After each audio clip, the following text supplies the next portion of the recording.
Hi viewers, welcome to our channel. So ఇవాళ assembly సమావేశాల్లో బాలకృష్ణ గారు చేసిన కామెంట్స్ అయితే ఇప్పుడు విపరీతంగా వైరల్ అవుతున్నాయి. జగన్మోహన్ రెడ్డి గారిని సైకో అంటూ ఆయన చేసిన కామెంట్స్ కానివచ్చు, లేకుంటే సినిమా ఇండస్ట్రీ అప్పుడు జగన్మోహన్ రెడ్డి గారిని కలవడానికి వెళ్ళినప్పుడు ఆ ఉదంతాన్ని మరొకసారి గుర్తు చేస్తూ చిరంజీవి గారి పైన చేసిన కామెంట్స్ కానివ్వండి ఇప్పుడు వైరల్ అవుతున్నాయి. ఇప్పుడు దీనిపైన డిస్కస్ చేయడానికి ప్రజెంట్ మనతో పాటు political analyst and social activist అయిన కృష్ణకుమార్ గారు ఉన్నారు. వాటిని అడిగి తెలుసుకునే ప్రయత్నం చేద్దాం. నమస్కారం మేడం. మేడం, ఇందాకే మనం వీడియో కూడా చూస్తాం. మరి బాలకృష్ణ గారి కామెంట్స్ ని ఏ విధంగా అర్థం చేసుకోవాలి అంటే జగన్మోహన్ రెడ్డి గారిని ఇప్పుడు సైకో గాడు అంటూ కామెంట్ చేయడం అనేది చూస్తున్నాం. సో ఏం జరిగింది ఆ ఇష్యూలో, మరి ఏం మాట్లాడుతున్నారు బాలకృష్ణ గారు, దాన్ని ఏ విధంగా చూస్తారు మేడం? ఇప్పుడు ఈ వీడియోలో 2-3 విషయాలు ఉన్నాయి. ఒకటి ఏంటంటే అయిపోయిన పెళ్లికి బాజాలు.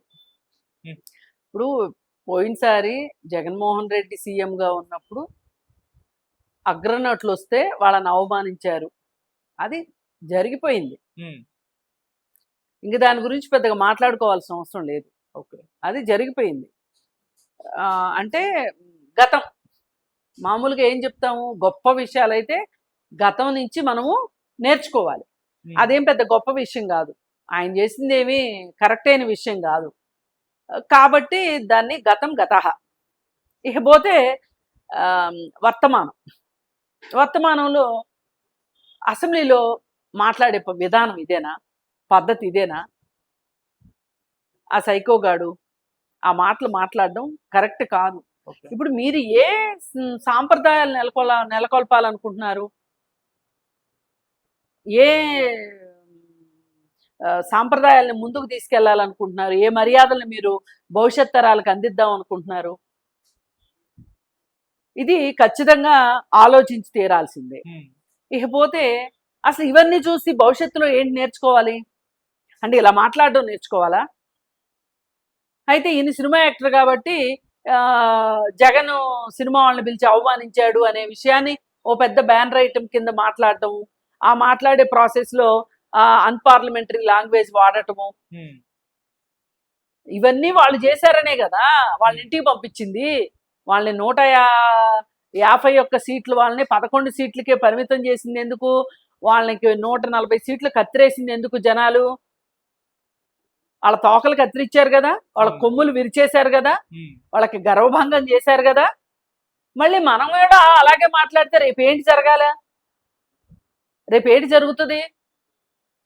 ఇది పద్ధతి కాదు అసలు. ఇప్పుడు జగన్మోహన్ రెడ్డి సరిగా లేడు కాబట్టి, అతని మంత్రివర్గంలో ఉన్న వాళ్ళు సరిగా లేరు కాబట్టి, అసెంబ్లీలో వాళ్ళది ప్రాపర్ బిహేవియర్ కాదు కాబట్టి, సభా సాంప్రదాయాల్ని వాళ్ళు తొంగలో తొక్కారు కాబట్టి వాళ్ళ గురించి మనం మాట్లాడుకున్నాం, నెగటివ్గా మాట్లాడుకున్నాం, అందరం మాట్లాడాం, అందరం ఖండించాం. అందరం ఖండించడమే కాదు అసలు ఎట్లా అంటే ఈక పీక బీకి మాట్లాడాం. మరి ఇవాళ మళ్ళీ మీరు అదే కొనసాగిస్తే మిమ్మల్ని ఏమనాలి అసలు? ఇప్పుడు మొదటిసారి తప్పు చేసిన వాడిని ఎంతో కొంత క్షమించవచ్చు, కానీ ఆ తప్పు చేసిన వాడి తప్పు గురించి మాట్లాడుతూ మళ్ళీ మనం అదే తప్పు చేస్తే మనం ఏం నేర్చుకున్నట్లు?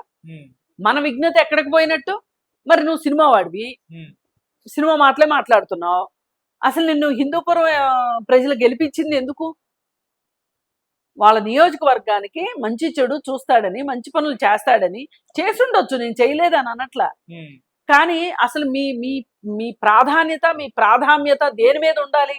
అభివృద్ధి కార్యక్రమాల పైన ఉండాలి. భవిష్యత్ తరాలకి మీరు చేయాలి, ఇప్పుడు చేసే పనులు భవిష్యత్ తరాలకి ఎంత ఉపయోగపడతాయో చూడాలి. అలాంటివి చేయాల్సింది పోయి 24 గంటల సినిమాలేనా? నాకు అర్థం కాదు. సరే, చిరంజీవి గారిని లాంటి పెద్ద నటుడు వస్తే సినిమాటోగ్రఫీ మినిస్టర్ మాట్లాడితే చాలే అంటే కాదు కూడదని గట్టిగా మాట్లాడితే చిరంజీవి, అప్పుడు ఈయన అయిష్టంగా వచ్చాడు జగన్మోహన్ రెడ్డి అనేది ఇవాళ టాపిక్. ఇది ఒక టాపిక్కా? జగన్మోహన్ రెడ్డి ఎలా వచ్చాడు అనేది పాయింట్ కాదు, వచ్చాక ఏం చేశాడు అన్నది పాయింట్. వచ్చాక ఎంత అమర్యాదకరంగా బిహేవ్ చేశాడు. తనని కలవటానికని వచ్చిన వాళ్ళని ఎవరైనా సరే, ఎంతటి వాళ్ళైనా సరే లేచి నుంచుంటారు. ఎవరో పెద్దవాళ్ళు, బాగా వృద్ధులైన అయిన వాళ్ళు లేవలేని వాళ్ళు లేవలేరు, కానీ ఎవరైనా సరే ఒక మనిషి మన దగ్గరికి పలకరించడానికి వచ్చారు అంటే, మనం పడుకొని ఉంటే పేషెంట్లు అయితే వేరే విషయం, కానీ పడుకొని ఉంటే లెగుస్తాము, కూర్చొని ఉంటే లేచి నుంచొని మాట్లాడతాం, అది మర్యాద. ఆ మర్యాద లేదు జగన్మోహన్ రెడ్డికి. ఎందుకు మళ్ళీ మళ్ళీ మళ్ళీ మళ్ళీ మాట్లాడిందే మాట్లాడుకోవటం, పాడిందే పాట పాస్పళ్ళు దాసరా అన్నట్టు కాదు కదా, అవసరం లేదు కదా. ఎందుకు మాట్లాడుతున్నాం మనం అసలు అవన్నీ? అవి ఏమన్నా ఈరోజు ఈ కాలానికి ఏమైనా ఉపయోగపడతాయా? ఇప్పుడు ఏంటి చెయ్యాలి, రేపటి కోసం ఏం చెయ్యాలి, భవిష్యత్ తరాలు మన మీద నమ్మకంతో భవిష్యత్తు బాగుంటుందని ఇప్పుడు ప్రజలు మీకు భవిష్యత్ తరం కోసం మిమ్మల్ని గెలిపించారు. ఒక రాజధాని తీసుకొస్తారని, లేదు అనుకుంటే ఒక ఫ్యాక్టరీలను పట్టుకొస్తారని, ఆఫీసులు పట్టుకొస్తారని, ప్రజలకు ఉపాధి కల్పిస్తారని, 4 రోజులు మంచి పరిపాలన చేస్తారని చెప్పి మిమ్మల్ని ఎన్నుకుంటే మీరు అసలు అవన్నీ పక్కన పెట్టేసేసి గతంలో ఏం జరిగింది ఎందుకు, ఇప్పుడు ఈ గతం ఎందుకు? ఆంధ్రప్రదేశ్ ఈ భారతదేశం పుట్టిన దగ్గర నుంచి ఏ సభల్లో ఏం జరిగిందో, పనికిమాలిన చర్చలు ఏం జరిగినాయో మాట్లాడండి. మీకు అంత తీరిక ఎక్కువైపోతే అసలు అవసరం లేదు. మనము ఒక అమర్యాదకరమైన విషయాల్ని పదే పదే మాట్లాడుకోవటం వల్ల మనం అమర్యాదలోకి కూరుకుపోతాం తప్పితే మర్యాదలోకి రాం మనం. అందుకని అసలు మర్యాదగా ఉండటం అనేది అవసరం. చిరంజీవి ఏం గట్టిగా అడగలేదు ఆ రోజు, అక్కడ మీరు లేరు కదండి, మీరు ఎట్లా చెప్తారు ఇవన్నీ అసలు? అందుకని మనస్ఫూర్తిగా జగను సినిమా వాళ్ళని అవమానించాలని అనుకున్నాడు. సినిమా వాళ్ళంటే ఆయనకి గౌరవం లేదు, ఓకే కరెక్టే. కానీ సినిమా వాళ్ళు ఏంటి చేస్తున్నారు చెప్పండి? మీరు సమాజం కోసం మీరు ఏం ఉద్ధరిస్తున్నారు? సినిమాల్లో చూస్తే బూతు డ్యాన్సులు, సంభాషణలు, దరిద్రమైన సంభాషణలు, హింస, ఏమైనా బాగుంటుంది ఆ సినిమాలు? ఒక్కటన్నా కుటుంబ కథా చిత్రాలు వస్తున్నాయా? మంచి మంచి బాలల చిత్రాలు ఏమైనా వస్తున్నాయా? యూత్కి ఏమైనా సందేశం ఇచ్చే సినిమాలు వస్తున్నాయా? రవిడీలు మాదిరి అయిపోయారు హీరోలు. ఒక్కొక్కళ్ళు గన్నులు వేసుకుని తిరగా, ఒక్కొక్కళ్ళు కర్రలు వేసుకుని తిరగా, ఒక్కొక్కళ్ళు గొడ్డళ్ళు వేసుకుని తిరగా. ఏంటి సినిమాలు ఇయ్యేసిన సినిమాలు? ఈ మాత్రం సినిమాలు తీసే మీకు తెగ గౌరవాలు కావాలి. అసెంబ్లీ ఉన్నది ఇందుకే. అందుకని చాలా కడుపుమడి మాట్లాడుతున్నానండి. మీరు ప్రజల కోసం ఏం చేయాలనుకుంటున్నారు? ప్రజా సమస్యలు ఏంటి? ఈ సమస్యలకు పరిష్కారాలు ఏంటి? మీరు ఒక విధానాలు రూపకల్పన చేస్తున్నారా? వాటిని అమలుపరచడానికి ఎట్లా? మళ్ళీ వీటన్నిటికీ నిధులు ఎట్లా? 66 సమస్యలు ఉన్నాయి వాళ్ళ ఆంధ్రప్రదేశ్లో. ఓ పక్క ఈ రోజుకి అమరావతి రాజధాని గురించి ఏడ్చే వెధవలు ఎక్కువైపోయారు, దాని మీద జోకులు వేసే వాళ్ళు ఎక్కువైపోయారు, ట్రోలింగ్ ఎక్కువైపోయింది అమరావతి రాజధాని మీద. మరి వాళ్ళందరూ పక్క రాష్ట్రాల వాళ్ళు కూడా చేస్తున్నారు. వాళ్ళకేం వచ్చిందో నాకు అర్థం కావట్లే. మా చావేదో మేము చేస్తాము, మమ్మల్ని ఇలా బతకనివ్వండి, మమ్మల్ని రాష్ట్రాన్ని విడదీసి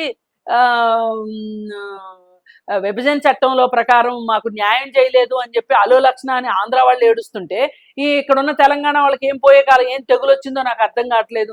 అమరావతి రాజధాని గురించి మాట్లాడతారు. ఇప్పుడు కూడా అమరావతి రాజధాని అక్కర్లే, మీకు హైదరాబాద్ ఉంది చాలు, ఆంధ్రప్రదేశ్ వాళ్ళకి రాజధాని అక్కర్లేదా? పోయిన 5 సంవత్సరాలు ఎగతాళి పడ్డామా? ఆంధ్రాకి రాజధాని లేదు, ఆంధ్రాకి రాజధాని లేదు అని చెప్పి. ఢిల్లీలో కూర్చున్న ఆయనేమో ఇదంతా ఈ తొలుబొమ్మలాట అంతా చూస్తా కూర్చున్నాడా? సరే, ఇప్పుడు ఏదో రాజధాని వస్తుంది అని అనుకుంటున్నారు. అనుకుంటే రాజధానిలో నీళ్ళు వచ్చినాయి.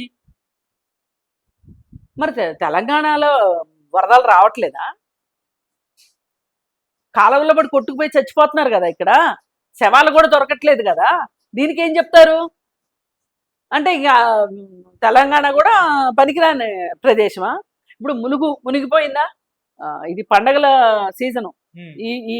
ఈ వర్షాల నేపథ్యంలో, వర్షాల నేపథ్యంలో ఈ పండగల పరిస్థితి ఏంటో అర్థం కావట్లా. పూజలు చేసుకునే వాళ్ళ పరిస్థితి ఏంటో, గుళ్ళు కూడా మునిగిపోతున్నాయి. ఇలాంటి పరిస్థితి ఉంది. ఇప్పుడు అధిక వర్షపాతం నమోదైనప్పుడు మునిగే అవకాశం ఉంటది, మునుగుతుంది. దానికి ఎవరేం ఆపలేరు కదా. సరే, మీకు అంత బాధగా ఉంటే మీ అందరు వెళ్ళి నోట్లో నీళ్లు పోసుకొని తెలంగాణకు తీసుకొచ్చి చూసుకోండి. మరి మీకు అంత బాధగా ఉంటే. మనకి ఇంట బయట శత్రువులు అయిపోయారు ఆంధ్రప్రదేశ్లో వాళ్ళకి, జనాలకి. నేను మాట్లాడుతున్న రాజకీయ నాయకుల గురించి కాదండి, జనాలకి శత్రువులు అయిపోయారు అందరూ. సరే, ఈ పరిస్థితుల్లో ఈ రాష్ట్రాన్ని ముందుకు తీసుకెళ్ళటం ఎట్లా అనేది ఆలోచించాల్సింది పోయి, జరిగిపోయిన కథల గురించి, జరిగిపోయిన అంశాల గురించి, సినిమా విషయాల గురించి అవన్నీ మాట్లాడాల్సిన అవసరము లేదు. అలాగే మీరు ఒక సాంప్రదాయాన్ని అసెంబ్లీలో మీరు విజ్ఞత గల మనిషిగా 3వ సారి ఎమ్మెల్యేగా ఉన్నారు. మీ కుటుంబంలో చాలామంది ఎమ్మెల్యేలు ఉన్నారు.